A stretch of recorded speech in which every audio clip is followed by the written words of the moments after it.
Agenda Diaria. Y claro que sí, a la primera dama le damos la bienvenida y qué rico que estos temas se presten, además ella siendo mamá, creo que lo vive en carne propia y siente que este tema tiene no la responsabilidad, sino toda la responsabilidad frente a lo que tiene que hacer por los niños de una región, así que bienvenida.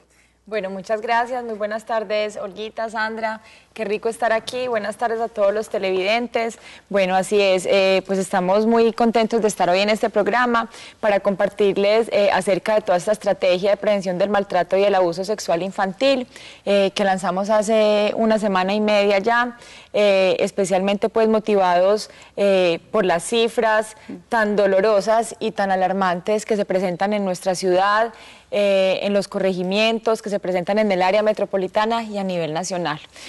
Con esto lo que buscamos pues es especialmente generar conciencia, hablar de una realidad bastante dura, bastante dolorosa. Como sociedad tenemos que conversar estos temas, las cosas malas no se pueden ocultar, por lo contrario, tenemos que sacarlas a la luz pública, porque hay muchos niños que están siendo abusados y nadie está hablando por ellos. Ahora, ¿tiene alguna característica en especial el tema del abuso sexual a los niños en nuestra ciudad y en los corregimientos? Es decir, de pronto que sea por estratos, por nivel de educación, ¿hay algo que realmente nos muestre cifras o nos dé indicios sobre esto? Olguita, aquí lo más doloroso y alarmante es que el abuso pues no reconoce condición social. Exacto. Ni económica, se presenta en todas las comunas y corregimientos de nuestra ciudad, así que nadie puede sentirlo como un tema ajeno. Yo pienso que todas las personas como padres de familia, como cuidadores, profesores, como ciudadanos, como vecinos, tenemos que ser conscientes de lo que está sucediendo y tomar acciones para primero prevenir el abuso. Nosotros no podemos permitir que los abusos progresen y que mucho menos lleguen hasta las últimas consecuencias. Tenemos que ser conscientes de esta realidad y tomar acciones, generar conversaciones alrededor de este tema, en donde en la casa, con las mamás en el colegio, con los papás, con el grupo de amigos, en cualquier círculo, en el trabajo, y empezar a hablar de esta realidad tan dolorosa, porque a cualquier persona le puede pasar. Le preguntaba eso precisamente porque hace algunos días estaba en una reunión con varias de las amigas y me sorprendió muchísimo ver cuántas de ellas tuvieron que pasar por algún tipo de abuso siendo pequeñas, o porque un tío llegaba a la casa, o incluso por parte de los hermanos, o de los papás de los amiguitos. Pero ¿cómo reconocer ese abuso y cómo atreverse a denunciar? ¿Cuáles son esas cosas que como papá debo tener en cuenta, que si mi niño me dice, yo debo prender alarmas y decir qué es lo que está pasando aquí? Bueno, entonces, en primer lugar quiero decirles algo. El abuso sexual se presenta en la mayoría de los casos dentro del hogar. El 92% de los victimarios hacen parte de ese primer núcleo familiar. Son el papá, el padrastro, el abuelo, el tío, el primo. Entonces están en ese portarretratos de la casa. Por eso tenemos que hablar de este tema al interior de la familia. Y sí, claramente hay que entender cuáles son las señales que nos dan las niñas. Nuestra campaña se llama Escúchalos, es como el concepto que hemos utilizado para poder hablar de este tema, porque nosotros como padres de familia, como cuidadores, tenemos que comprender cuáles son las señales que nos dan los niños. Un abusador usa sus estrategias para que los niños no comuniquen, pero sí hablan, aunque no lo digan de manera directa. Entonces hay señales tanto físicas como comportamentales que los niños nos están expresando. Un niño que genera rechazo hacia una persona específicamente, hacia un lugar, un niño que tiene control de esfínteres y ha perdido ese control de esfínteres, un niño que tiene un enrojecimiento en sus zonas genitales, un niño que tiene una enfermedad de transmisión sexual, evidentemente ha sido abusado sexualmente, un embarazo a temprana edad.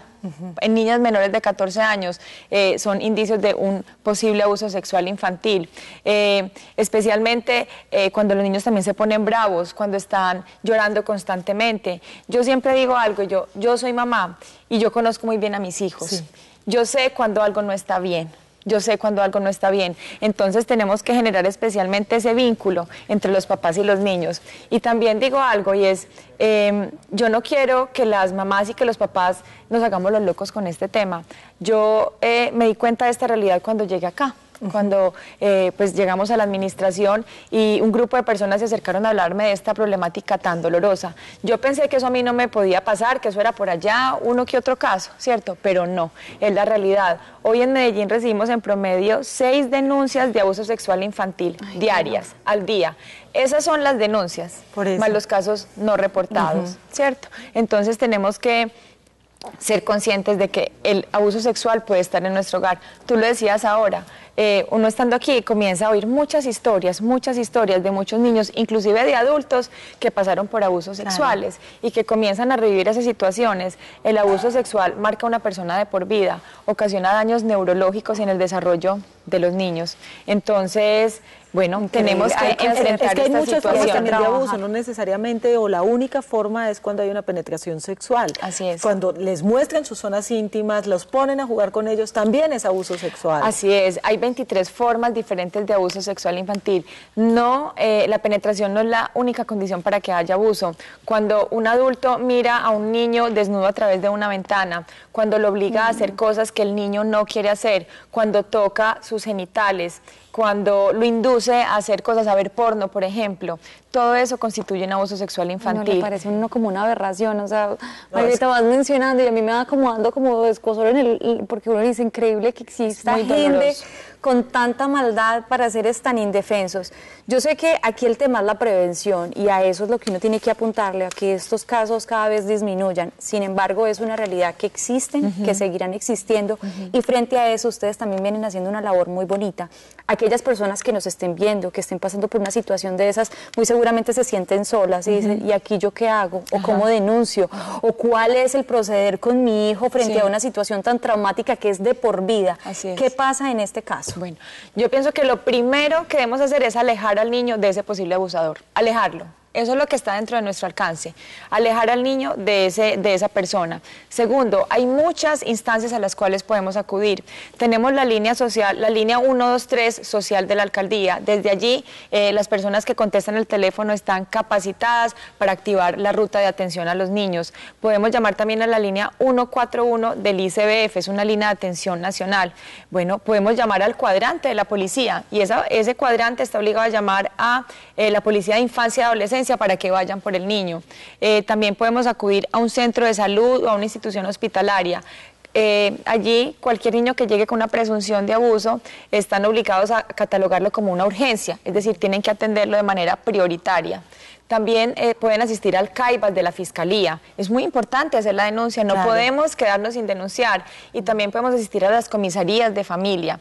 Las comisarías de familia atienden los casos donde el abuso proviene de un familiar. Entonces, miren que son muchas las instancias, no podemos quedarnos callados, no podemos quedarnos quietos. Y quiero ser muy insistente en algo y es, miren, esto no es un tema que deban denunciar los papás o las personas que están a cargo. Uno como vecino, como ciudadano también puede hacerlo y las denuncias pueden hacerse de manera anónima si lo que sentimos es miedo, pero también somos responsables cuando dejamos llegar los casos hasta las últimas consecuencias, pues también tenemos la culpa por no haber actuado a tiempo. Lo que pasa en muchos de los casos es que estas mismas personas también fueron abusadas en su momento. Es como si nuestra sociedad tuviera un círculo vicioso en cuanto al abuso y entonces lo que se considera una aberración para muchos, para otros hace parte de su desarrollo, porque también tuvieron que pasar por esto, o dependen económicamente de la persona que está abusando de ellos y tienen miedo de quedarse sin esa protección. Tengo entendido que también existen unas casas hogares donde las personas que están pasando por esta situación, que dependan económicamente de alguien, pueden refugiarse. Bueno, nosotros, a ver, Olguita, nosotros tenemos... Pensemos en alguien, son las víctimas. Siempre pensamos en el victimario, cómo acusarlo, cómo condenarlo, pero tenemos que pensar especialmente en los niños que están siendo abusados y maltratados. Ellos los dejamos de un segundo plano y nos vamos es como para el otro lado, no. Tenemos que tomar acciones especialmente con los niños para que esto no se vuelva un círculo vicioso, digámoslo así. Entonces, desde ese punto de vista, tenemos un convenio con Jugar para Sanar, que es una institución que nos ayuda a procesar todo este tema con los niños, a recolectar recolectar pruebas para la denuncia y también a sanarlos, porque es que los niños están en el derecho también de recuperar su vida, de entender que lo que les está pasando, que lo que les está sucediendo a ellos no es bueno y que merecen otras oportunidades. Entonces pensamos también en los niños, que pienso que son los más importantes. También en los sitios de atención donde se reciben las denuncias, pues hemos organizado esos espacios para que sean más amables.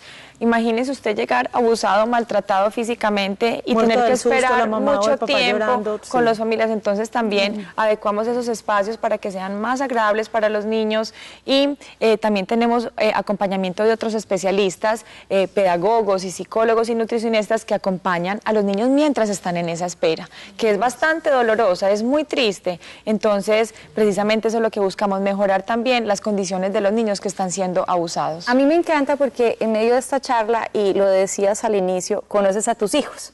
Y creo que aquí la invitación es también para los papás. Acercarse a los hijos, conocer a los hijos, conversar con ellos, desde muy pequeños compartir. Es que creo que ese es un vínculo que se crea con el pasar de los años. No solamente somos mamás porque tuvimos 9 meses a nuestro bebé en la panza, sino que creo que desde el momento que nacen, el estar pendiente, el conocer a nuestros hijos, cuando yo creo que uno tiene el contacto, el tiempo para disfrutar de ellos, aunque sé que hoy en día papá y mamá tienen que trabajar para poder sostenerse, no como hace algunos años que papá se iba a proveer y la mamá se quedaba en casa. Eso ha cambiado lastimosamente.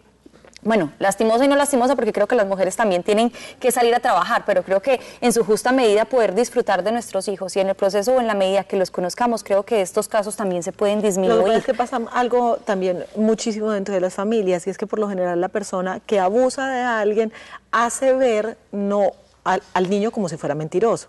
Lo hace ver como si el niño no dijera la verdad, como si tuviera una imaginación de pronto más grande. Entonces ahí sí hay que ser muy cuidadoso como papá y saber que un niño no se va a inventar una historia de estas, no tienen cómo saberla, ¿cierto?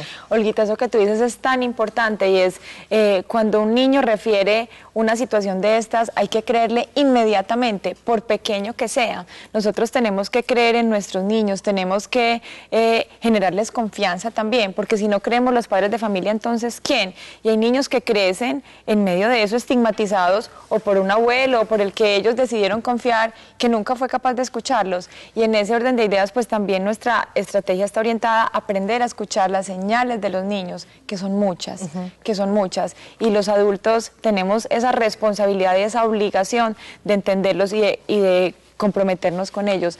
Vuelvo y reitero, esto hay que conversarlo en la casa. Claro. Este es un tema, a mí me preguntan, y en las instituciones educativas, y digo, sí, también estamos trabajando, pero este es un tema que enseñamos en la casa. Nosotras las mamás somos quienes les debemos decir a los niños, inclusive los papás, mi amor, a ti, el tío Juan, el abuelo Pepe, el primo Luis, no puede tocarte tus partes íntimas, no puede obligarte a hacer cosas que tú no quieras hacer, no puede decirte secretos. Los secretos son malos porque los secretos llevan cosas buenas. Nosotros no les digamos secretos a nuestros niños para que ellos entiendan, las cosas buenas siempre se cuentan y siempre salen a la luz, ¿cierto? Entonces, ese tema lo tenemos que hablar al interior de nuestra casa. Y nosotros como padres de familia estar siempre muy atentos. ¿Atentos a qué? A con quién están compartiendo.